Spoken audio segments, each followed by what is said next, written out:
আমি রয়েছি বাংলাদেশের প্রকাশনা জগতের বরপুত্র মাজহারুল ইসলাম ভাইয়ের বাসায়। আজ থেকে ৩৭ বছর আগে ১২ই জুন আজকের দিনে হুমায়ুন আহমেদের সঙ্গে আমার পরিচয় হয়। সাহিত্যের তার নানান ধরনের এগিয়ে যাওয়ার ব্যাপারগুলো যেই প্রকাশনা সুন্দরভাবে আমাদের মাঝে ছড়িয়ে দিয়েছিল, পরবর্তীতে তার নাম অন্যপ্রকাশ।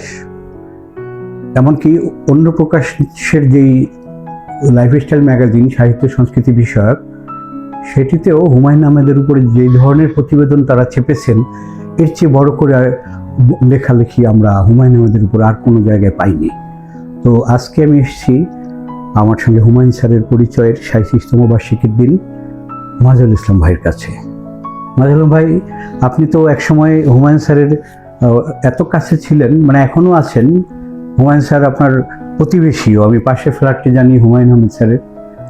আপনার একটু অনুভূতি যদি বলেন, এবং আপনার ওই অবদানটি কিন্তু একদমই কোনো লেখকের জন্য মানে বিশেষ, যেটি ছিল তার চিকিৎসার সময়ে সঙ্গে থাকার বিরল একটি অভিজ্ঞতা আপনার। ধন্যবাদ কাজী হাসান ভাই।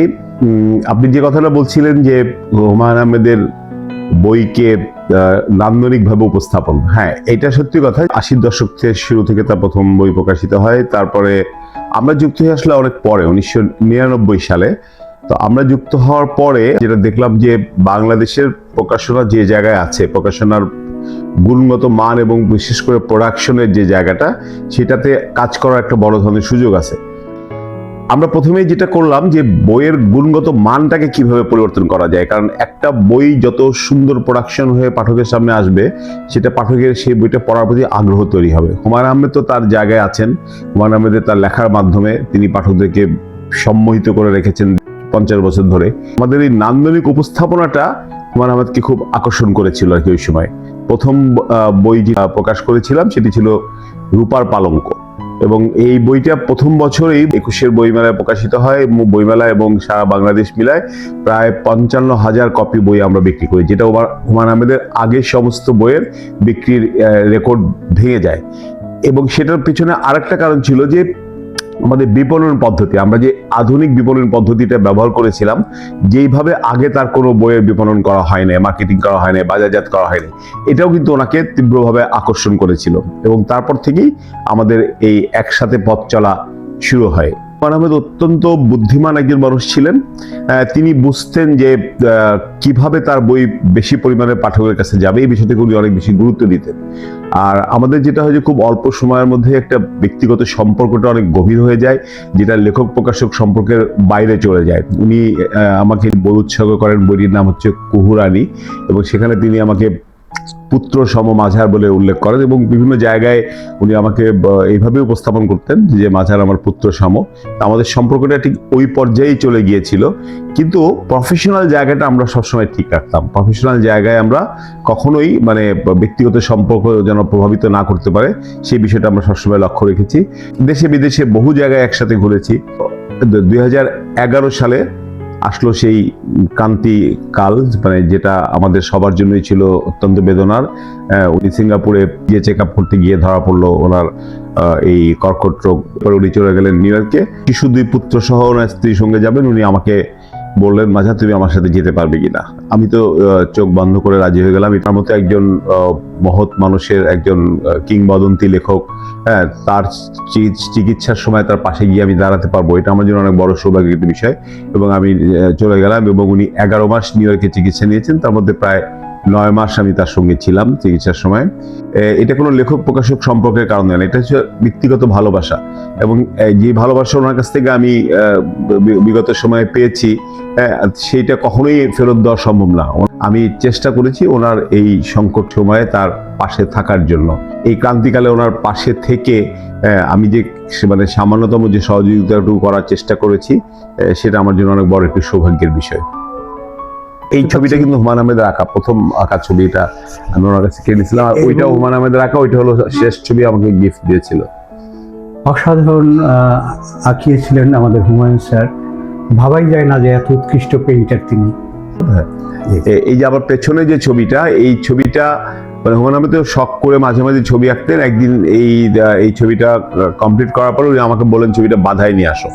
তো ছবিটা আমি প্রফেশনালি যেভাবে ছবি বাধাই করে নিয়ে আসলাম। সন্ধ্যার পরে ওনার বন্ধু বান্ধব সহ আড্ডায় বসছি। উনি বললো যে শোনো, একটা ছবি যেভাবে পেন্টিং যেভাবে বিক্রি হয় গ্যালারিতে, আমি এই ছবিটা সেভাবে বিক্রি করবো। উনি তো সবসময় ফান করতেন, এটা এক ধরনের ওনার ফান। হ্যাঁ, তোমার কে কত টাকা দিবে বলো। তো নানান রকম দাম বলতে থাকলে আমি বললাম যে আমি 5,000 টাকা দেবো ওই সময়। হ্যাঁ, তো উনি সাথে সাথে বলেন যে ঠিক আছে, তা দাও তো 5,000 টাকা দাও। আমি 5,000 টাকা দিলাম, উনি আমাকে ছবি দিলেন। আরেকটি বিষয় হচ্ছে যে এই আমার ঘরে আরেকটা ছবি আছে, দেখবেন ওইখানে। ওই ছবিটা উনি চিকিৎসা বিরতিতে দেশে এসেছিলেন। তো আবার যখন ফিরে যাবেন, যাওয়ার পরে ওনার সার্জারি হবে, সেই সময়ও আমি ওনার সঙ্গে যাব। ঠিক তার অল্প কয়েকদিন পরেই আমাদের 12তম বিবাহ বার্ষিকী। তো সেই উপলক্ষে উনি যেদিন যাবেন তার 2 দিন আগে ওনার বাসায় একটা ছোট্ট আয়োজন করলেন, যেটা আমি কিছুই জানতাম না। আমাকে অফিসে যাওয়ার সময় শুধু বললেন যে আজকে তুমি একটু সন্ধ্যার পর একটু আর্লি চলে আসবে।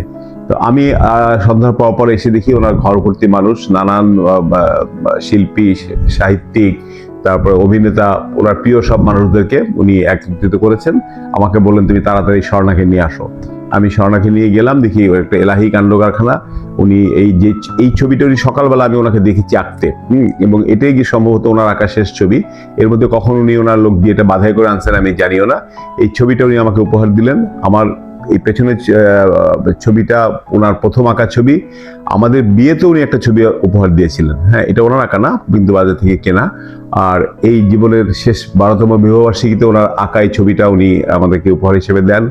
তারপরে একটা কেক কাটার ব্যবস্থা করেন। আমার স্ত্রী খুব বেলি ফুল পছন্দ করেন, তার জন্য 100টা বেলি ফুলের মালা নিয়ে আসছিলেন, এবং বেশ তারপরে ওখানে এসআই টুটুল গাইলেন। বেশ একটা আনন্দমুখর পরিবেশে। কারণ তার বিষয়টা ছিল এরকম যে এই মাঝারের 12তম বিবাহবার্ষিকী, এটা সবার জন্য একটা রিমার্কেবল একটা ডে।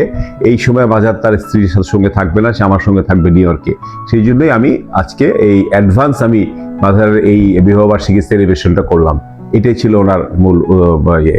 উনি তো সবসময় মানুষকে আনন্দ দিতে পছন্দ করতেন। তো আমি যেটা দেখলাম যে দক্ষিণ হাওয়া তৈরি হয়েছিল হুমায়ুন আহমেদের উদ্যোগে, যেখানে তিনি তার কাছের মানুষদের কাছাকাছি রাখতে চেয়েছিলেন এবং সবচেয়ে কাছে রেখেছেন মাজহারুল ইসলাম ভাইকে। আমি একটু হুমায়ুন স্যারের বাসার দরজাটা দেখিয়ে আনি। যে প্রবেশ পথ দিয়ে জীবদ্দশায় উনি এই ফ্ল্যাটটিতে ঢুকতেন, 6F ফ্ল্যাটের নম্বর, এবং তার জীবনের বাংলাদেশে শেষ থাকা হয়েছিল এই ফ্ল্যাটেই। হুমায়ুন আহমেদ বাংলা সাহিত্যে উনি যে অবদান রেখে গেছেন, আমরা খুব গৌরবান্বিত যে আমরা একজন হুমায়ুন আহমেদ পেয়েছিলাম। বাট খুব অল্প সময়ে উনি আমাদের মাঝ থেকে চলে যান। আরও যদি 10 বছর 15 বছর সময় পেলে আরও অনেক সাহিত্যকর্ম ওনার কাছ থেকে আমরা পেতে পারতাম। তবে একটা বিষয় হচ্ছে যে একজন লেখকের প্রয়াণের প্রায় 13 বছর পরও তার সবগুলো বই কিন্তু পাঠক গ্রহণ করছে, নতুন নতুন পাঠক তৈরি হচ্ছে। যে পাঠকরা যে বই আগে পড়েনি তারা সেই বই পড়ার চেষ্টা করছে। এটি একজন লেখকের জন্য অনেক বড় একটি প্রাপ্তি, এবং এইটি প্রমাণ করে যে যেই লেখকের বই তার প্রয়াণের 13 বছর পরেও পঠিত হচ্ছে, সেই বই আরো 20, 25, 50 বছর পঠিত হবে বলে আমি বিশ্বাস করি। অশেষ ধন্যবাদ মাজহার ভাইকে। আমার সঙ্গে হুমায়ুন স্যারের পরিচয়ের এই 37তম বার্ষিকীকে আমি তাৎপর্যময় করে তুলতে পারলাম। মাজহার ভাইয়ের মতো বুদ্ধিদীপ্ত একজন প্রকাশকের অভিজ্ঞতা জানতে পেরে, এবং তাকে বুদ্ধিদীপ্ত না বলার কোনো কারণ নেই, কারণ তিনি একই সঙ্গে একটি জনপ্রিয় লাইফস্টাইল ম্যাগাজিন সম্পাদনা করে আসছেন 30 বছর ধরে। অন্যদিন নাম, তিনি নাট্য পরিচালনা করেছেন, তিনি লেখালেখি করেন। মানে একজন প্রকাশকের ভূমিকা আমরা অন্যদের দেখি যে শুধু প্রকাশই করে যান বই, অন্য বিষয়গুলোতে তাদের ওই ইনভলভমেন্টটা দেখি না, যেটা আমাদের বইয়ের মধ্যে আমরা পেয়েছি। ধন্যবাদ। জি, আপনাকে অনেক ধন্যবাদ। সোনারং পত্রিকা, আপনারা অনেক ভালো কাজ করছেন, সাহিত্য নিয়ে মানুষের সামনে হাজির হচ্ছেন, সাহিত্যকর্ম নিয়ে বিখ্যাত লেখকদেরকে মানুষের সামনে হাজির করছেন, এবং আপনি এবং আপনার পত্রিকার জন্য শুভকামনা।